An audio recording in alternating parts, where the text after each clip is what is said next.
posta já. Glória a Deus. Irmãos, boa tarde a todos. Paz seja convosco. Queridos, eu agradeço a Deus por estar aqui junto com vocês nesta tarde. E confesso que não foi um dia fácil, mas o Senhor nos trouxe até aqui. E o Senhor com certeza tem um propósito em meio ao que está lançado no coração do pastor, em meio a esse momento de estudo sobre intercessão. A primeira coisa que nós temos que entender é isso aqui, que todo aquele que deseja, todo aquele que tem o desejo de fazer a obra de Deus, de se relacionar com o Senhor, de buscar agora alcançar os necessitados por meio da oração, buscar a sua família, ou seja qual for o motivo ou segmento, tem que ter como objetivo principal ou inicial ser um inconformado. Ou seja, como cristãos, nós devemos nos tornar inconformados com a situação do mundo, porque todo intercessor tem que pedir a Deus para gerar dentro dele esse sentimento inconformado com a necessidade ou com as coisas que acontecem no mundo. Porque não dá para interceder se nós aceitarmos ou nos conformarmos com as situações que o mundo oferece. Eu quero que vocês entendam logo de cara que aquele que quer se tornar um intercessor tem que primeiramente buscar do Espírito Santo um sentimento de inconformado com as necessidades que o mundo tem, com as necessidades que as pessoas apresentam. O segundo ponto é nós sermos renovados no nosso entendimento. O terceiro ponto, para quê? Para experimentar a vontade de Deus. Percebam, o que Deus espera de nós é que a gente não se conforme, ou seja, o que Deus espera é que sejamos inconformados. O mundo apresenta uma necessidade, e Deus, Ele espera e quer mais do que nunca levantar pessoas que entendam essa necessidade, não se conformem com a necessidade que o mundo está vivendo e mais do que nunca se coloquem na posição para mudar a realidade de vida das pessoas. Vocês não estão aqui à toa. Vocês não são coordenadores de intercessão à toa, mas vocês são coordenadores, estão hoje como coordenadores, porque Deus olhou para vocês e viu que poderia usar vocês como um sentimento e motivar vocês por meio desse sentimento para mudar a história de vida das pessoas. Entendam, intercessores mais do que nunca que aqui estão presentes, coordenadores, o sentimento de inconformados tem que mais do que nunca ser o nosso motivador, o sentimento motivador dia após dia, para que a gente possa estar colocando diante de Deus as necessidades das pessoas. Irmãos, vamos aplaudir para Jesus, né? Deu para entender? Então vamos tecer agora alguns comentários. O que é que vocês compreenderam aí? A primeira pessoa. Pode falar, irmã.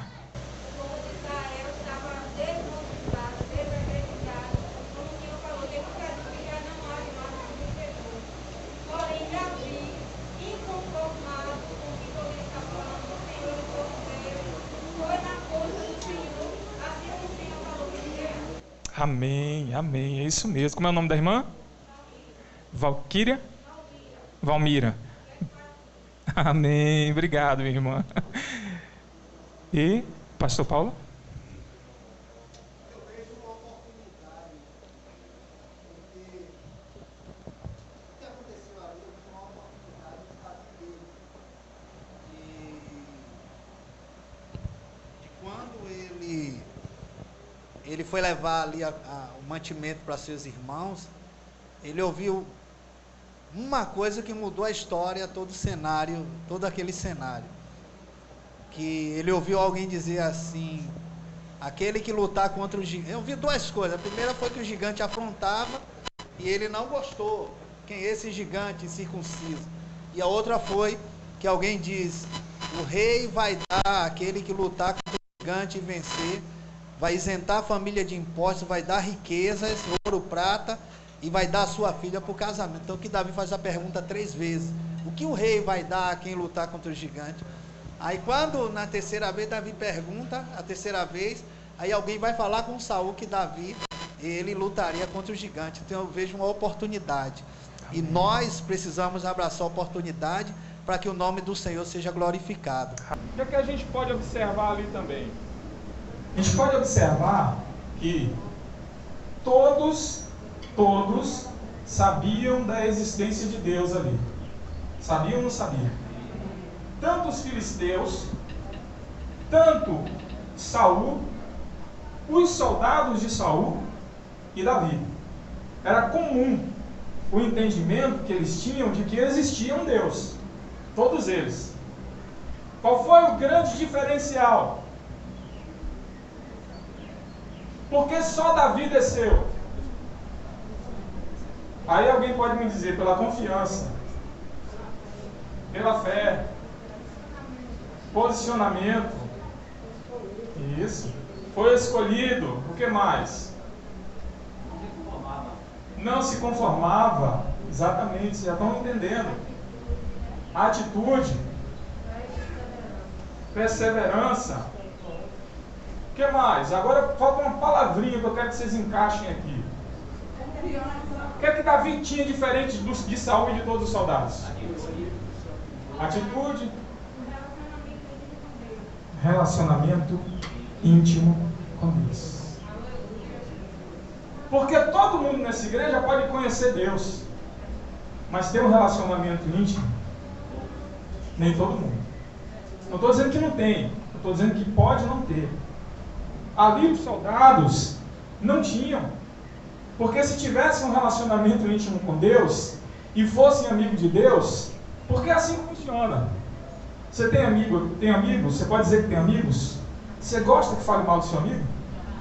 Alguém chega e diga, maltrate, distrace seu amigo na sua frente? Ninguém gosta. Davi era amigo de Deus.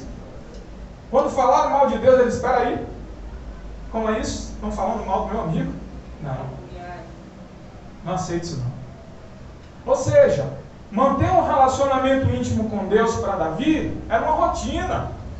Então descer ali e enfrentar aquele gigante, ele sabia, eu não tenho altura, eu não tenho experiência, nunca fui experimentado na guerra, mas eu tenho uma coisa diferente desse filisteu.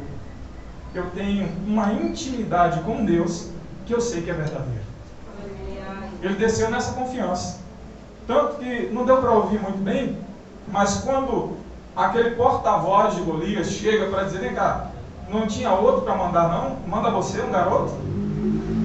E manda logo com um pedaço de pau. Aí Golias acrescenta, eu sou um cão para você trazer um pedaço de pau. Vocês lembram da passagem? E só acrescentando aqui, reforçando, Davi vai dizer, eu não venho com espada, não venho com escudo, não venho com todo conhecimento, experiência, eu estou aqui em nome do Senhor dos Exércitos, a quem você afrontou. Estou aqui em nome dele. Intercessores de Cristo, nessa geração do século XXI, vocês quando orarem, lembrem-se disso. Vocês oram e entram no campo de batalha onde Deus já se faz presente nesse campo de batalha. Lembrem-se disso. Porque existem momentos na vida da gente em que o nosso corpo físico, a nossa limitação e a nossa fragilidade humana vai querer falar mais alto. É aí onde Jesus ele nos lembra que no mundo nós teremos aflições, mas devemos ter bom ânimo, porque Ele venceu o mundo. E nenhum intercessor pode entrar no campo de batalha mais do que nunca como aqueles soldados. Estavam no campo de batalha, mas temiam ao gigante, temiam a afronta, temiam o que eles poderiam fazer. Quando você entra no campo de batalha, tenha certeza de uma coisa, não tema, porque Deus é contigo. Deus sempre será contigo. Pastor, você tem como afirmar isso? Tenho, porque é Jesus que vai dizer e deixar claro, estou convosco todos os dias, até a consumação dos séculos. Ele não nos deixa sozinhos. Amém, queridos? Então a postura, o posicionamento, a confiança que ele demonstrou, fez com que Deus fosse glorificado. Pode passar. Fez com que Deus fosse glorificado e conhecido como nunca em Israel.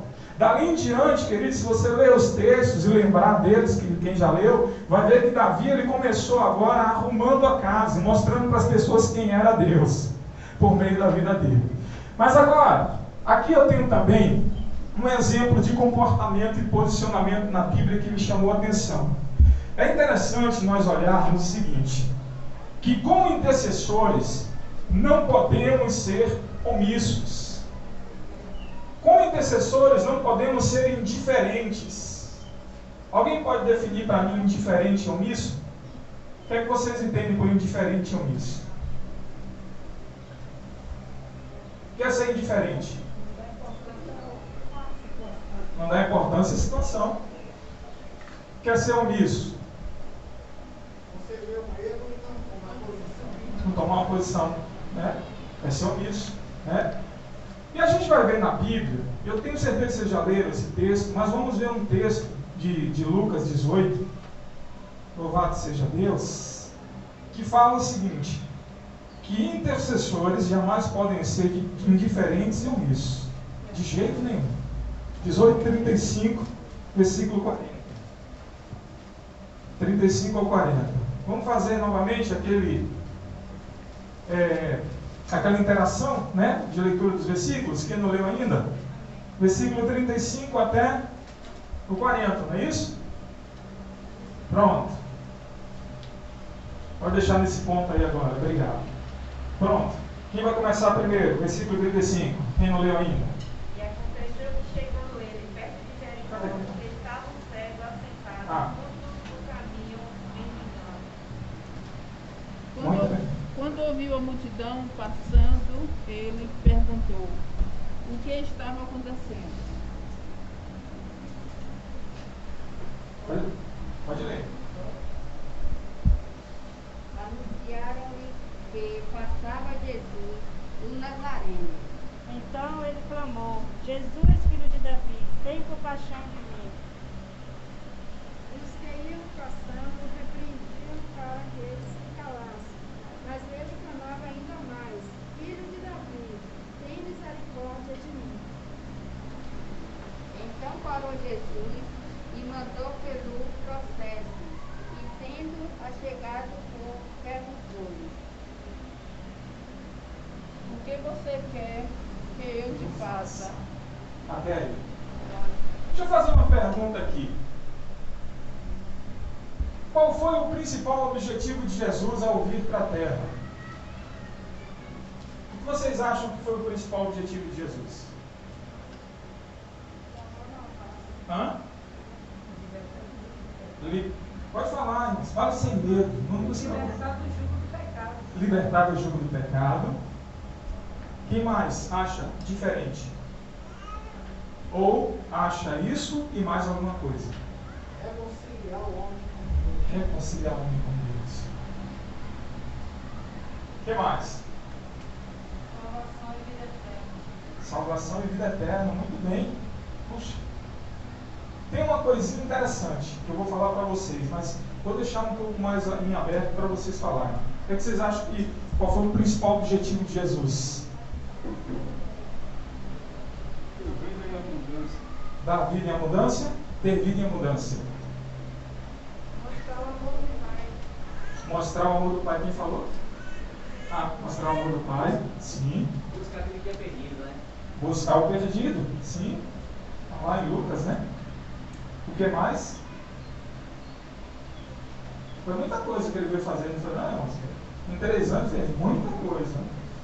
Se Jesus fosse um trabalhador de uma indústria, ia ganhar muito dinheiro, porque ele fez muita coisa, né? Se fosse proporcional, na verdade, né? Ao trabalho dele, porque ele trabalhou demais, nosso Senhor Jesus. Trabalha até hoje. Oi? Verdade. O que mais? Bom, vejam bem. De tudo isso que você falou, que vocês falaram, a gente coloca numa caixinha e escreve o nome dela, um nome nela, a gente vai entender o seguinte, que Jesus ele veio alcançar o homem em si, com libertação, com cura, com salvação, e com tudo que hoje a Bíblia traz de revelação para cada um de nós. Mas o mais interessante, queridos, é que a gente vai perceber o seguinte, que não havia uma acepção para Jesus de necessidade.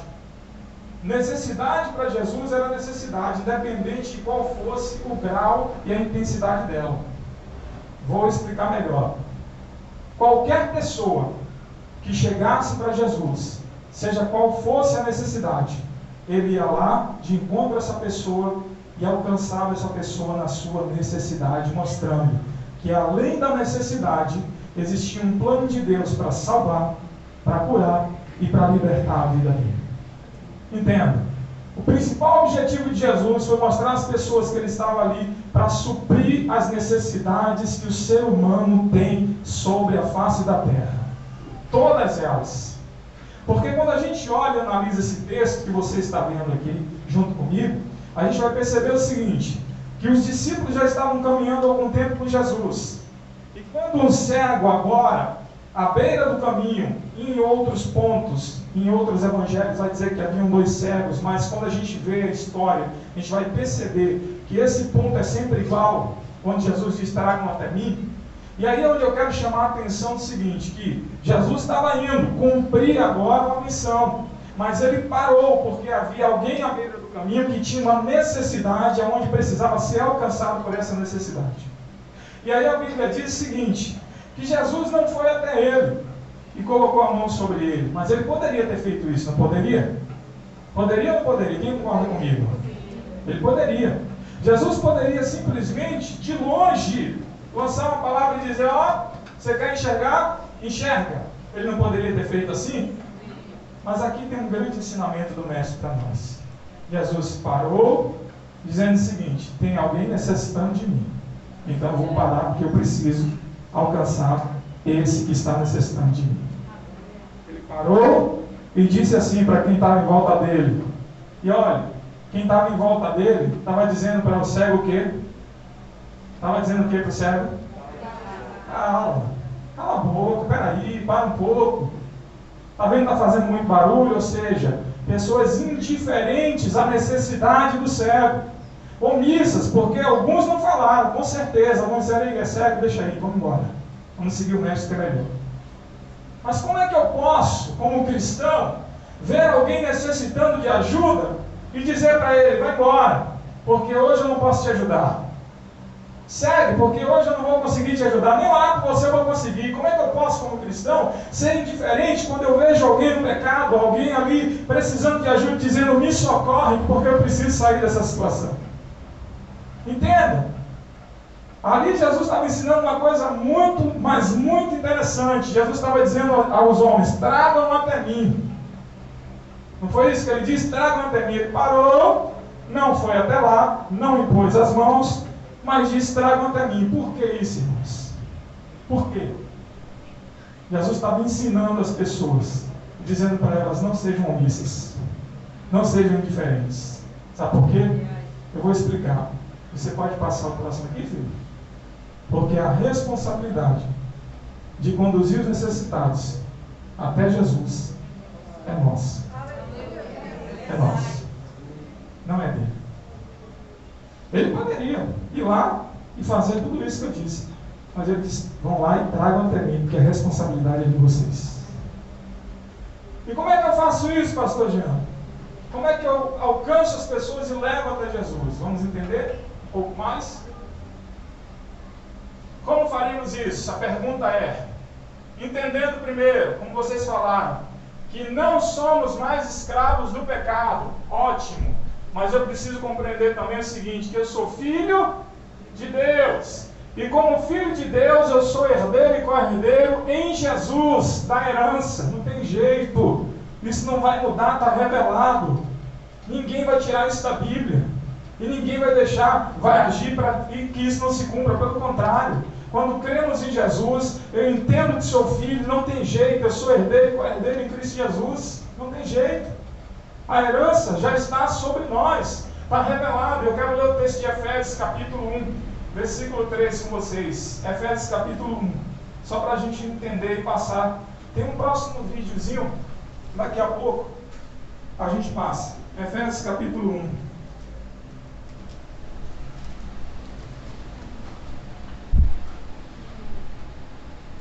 Os irmãos querem para dar uma parada, para tomar água, alguma coisa, pastor? O senhor me diz, viu?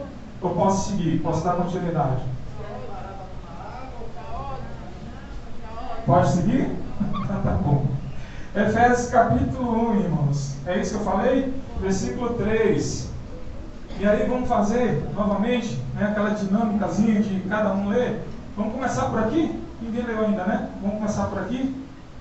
Pronto, vamos começar por aqui, em nome de Jesus. Efésios capítulo 1, versículo número 3. Bendito o Deus e Pai do nosso Senhor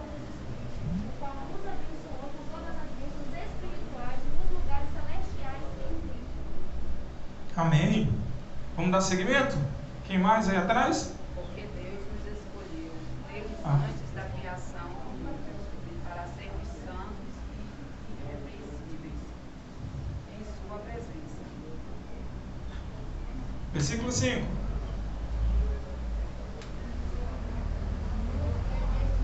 Para ele, para a adoção de filhos, por meio de Cristo Jesus, segundo o beneplácito da sua vontade. Versículo 6. Para revelar a glória da sua graça, pela qual nós faz agradável a si, amado.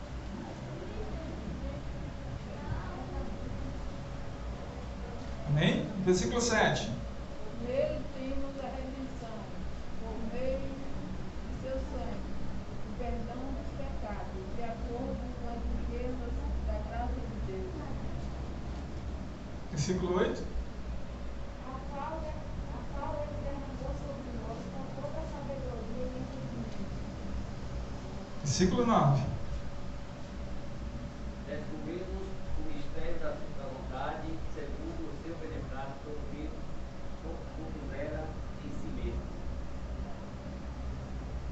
Versículo 10. De tornar a congregar em Cristo todas as coisas na dispensação da plenitude dos tempos, tanto as que estão nos céus como as que estão na terra. Louvado seja Deus. Versículo 11. Nele digo, no qual fomos também feitos herança predestinados segundo o propósito daquele que fez todas as coisas conforme o conselho da sua vontade. Versículo 12. A fim de sermos para o louvor da sua glória, nós que de antemão esperamos em Cristo. 13. Em quem também vós, depois que ouvistes a palavra da verdade, o evangelho da vossa salvação, tendo nele também Cristo, fostes selados pelo Santo Espírito da promessa. O qual é penhor da nossa herança, até o resgate da sua propriedade, em louvor da sua glória. Glória a Deus. Versículo 14 deixa claro e resume muito bem, irmãos. Está aí.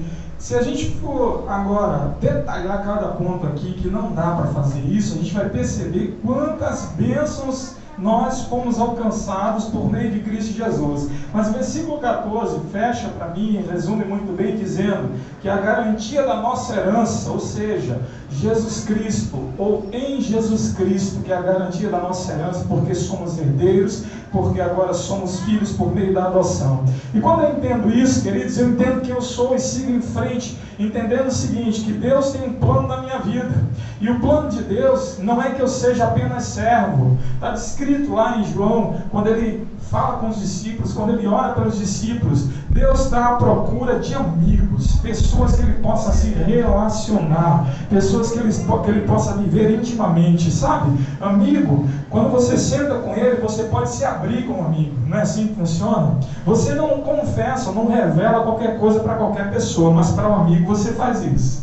Deus, ele quer isso, encontrar pessoas que ele olhe e diga, esse aí é meu amigo, esse aí com certeza eu posso dizer, é meu amigo, é minha amiga. Então, quando a gente percebe Jesus falando isso em João, a gente percebe que ele quer nos chamar de amigos, e isso revela o quê? O nível de intimidade e o nível de relacionamento que Deus quer manter conosco. Quando Jesus ele fala lá em João 15, 14, 15, olha, não vou chamar mais vocês de servos. A partir de hoje, eu não chamo mais vocês de servos. A partir de hoje, vocês são chamados e conhecidos como meus amigos. Porque tudo que o Pai me entregou, eu tenho revelado para vocês também. É muito lindo esse texto, irmãos. E aí eu entendo que Jesus está mostrando o seguinte, o nível de intimidade e relacionamento que ele quer ter conosco. Então, intercessores, quando eu entendo que não sou apenas servo, quando eu entendo que não sou mais escravo do pecado, sou filho de Deus, eu entendo o nível de intimidade que Deus quer me levar, para viver com Ele um relacionamento que eu ainda não vivi e que vou viver com certeza cada vez mais sobre a face da terra. Eu vou buscar para viver isso em nome de Jesus.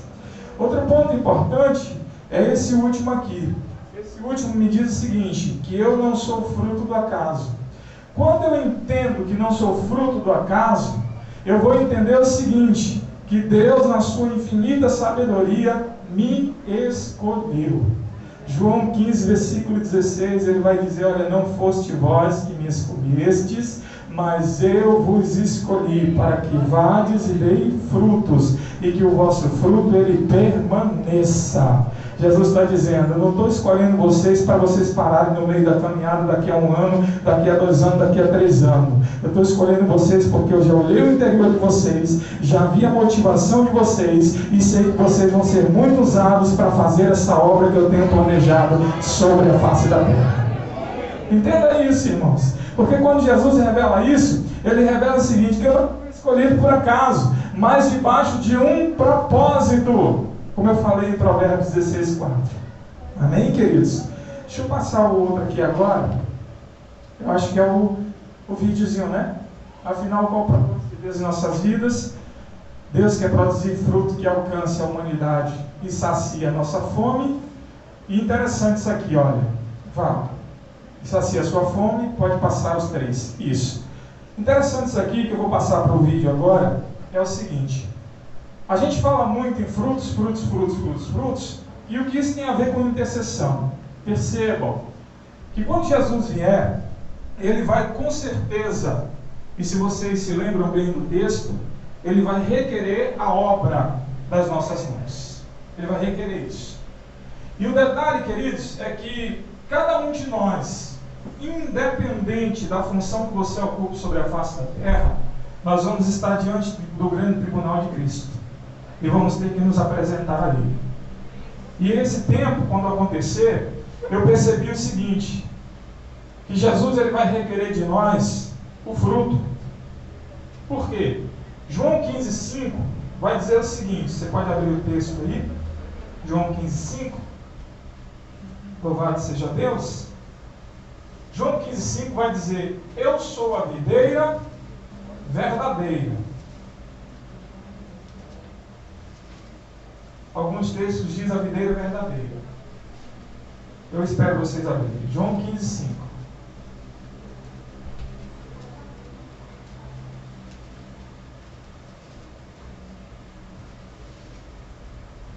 Posso ler? Eu vou ler esse. Eu sou a videira, vocês são os ramos. Diga para o seu irmão, você é o ramo. Ele entendeu, ouviu você dizer, falou tão rápido. Fala de novo para ele, você é o ramo? Vamos entender isso aqui. Eu sou a videira, vocês são os ramos. Se alguém permanece em mim e eu nele, esse dará muito, pois sem mim vocês não podem fazer coisa. Desista de ser intercessor se você quiser fazer sem Cristo. Não vai. Não vai. Ah, mas eu já sei orar, eu oro e tenho uma exegese, uma homilética, conheço muito da Bíblia. Sem Cristo não vai. Eu lhe aconselho a não ir. Você vai, me desculpe a palavra, quebrar a cara.